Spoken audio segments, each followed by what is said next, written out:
Olá, meu nome é Wilson Cunha Filho, eu sou natural do Rio de Janeiro e vivo em Portugal desde 1992. Eu já trabalho na dependência química desde 1990, primeiramente no Rio de Janeiro e posteriormente em Portugal, onde vivo.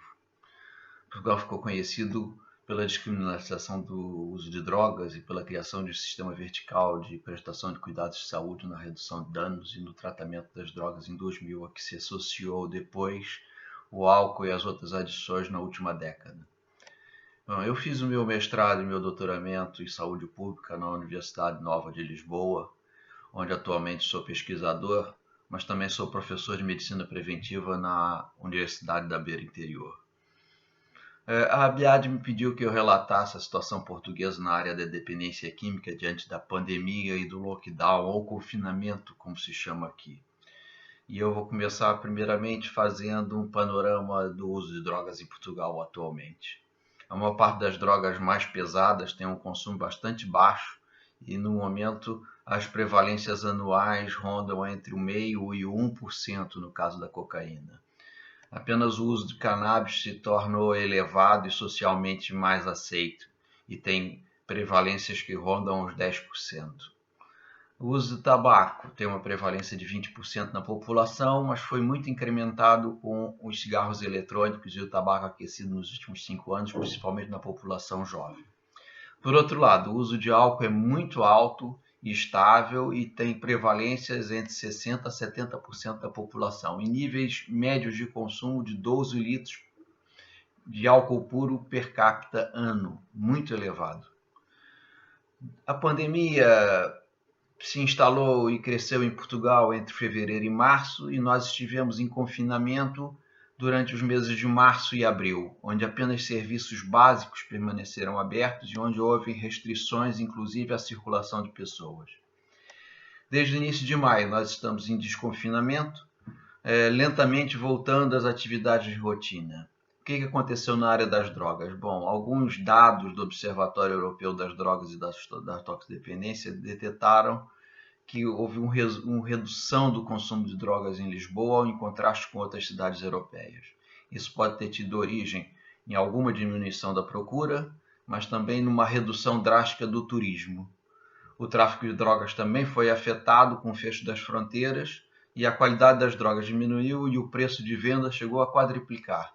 Apesar da redução da procura, o tráfico nunca foi interrompido. Indústrias do álcool, por exemplo, durante o período de lockdown, apostaram agressivamente no marketing para sustentar a sua venda e utilizaram ações de responsabilidade social e aproveitamento da questão da pandemia para fazerem publicidade. O marketing foi transferido para a internet, para as redes sociais, mas manteve-se na comunicação social através, inclusive, de notícias e reportagens em horários diurnos, quando a propaganda do álcool é proibida. Esta publicidade praticamente desapareceu de outdoors de ruas e de eventos que foram todos cancelados, como jogos esportivos e festivais de música. Os resultados de um estudo recente da próprio setor de indústria do álcool mostrou que as promoções de venda aumentaram muito e os preços abaixaram das bebidas alcoólicas, principalmente com os fechos de bares e de diversão noturna. A venda nos supermercados liderou as opções de compra, mas a venda online também duplicou de valor. O consumo, nomeadamente de vinho, aumentou, se tornou mais intenso e diário. O consumo solitário foi o mais característico desse período, mesmo estando todos em contexto familiar com o lockdown. E os motivos de consumo mudaram. E a principal razão pelas quais as pessoas disseram que estavam bebendo mais dizia respeito à ansiedade gerada pela pandemia e pelo receio muito forte das consequências econômicas geradas pela crise sanitária.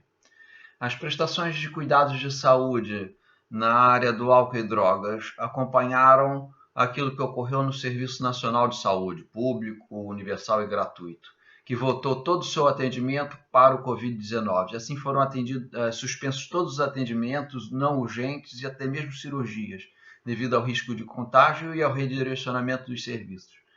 O mesmo ocorrendo no álcool e nas drogas, os serviços só começam a ser retomados a partir de agora. Em março, o que pôde ser feito foi reforçar o atendimento telefônico através de uma linha de apoio que já existia, e os pedidos de ajuda durante esse período aumentaram muito, principalmente para saberem quais os serviços estavam disponíveis durante o lockdown. Também apareceram muitas questões sobre os jogos online a dinheiro. É um fenômeno que tem crescido exponencialmente em Portugal.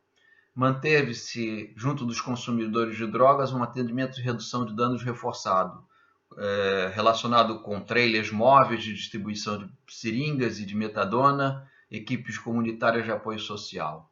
Criou-se também, junto com os municípios, principalmente em Lisboa e Porto, centros de acolhimento para a população sem abrigo, e foram criados pontos fixos de distribuição de comida e alimentos para as pessoas em dificuldade extrema, e essa procura multiplicou-se nesse período. Em relação a tratamentos estruturados para dependência, as novas entradas ficaram restritas e condicionadas a uma obrigação de um período de 15 dias de quarentena isolado antes da entrada. Isso inviabilizou muitas entradas em tratamento. Centros de tratamento de mais curta duração se encontram em dificuldade de se manter funcionando devido à falta de entradas de pacientes.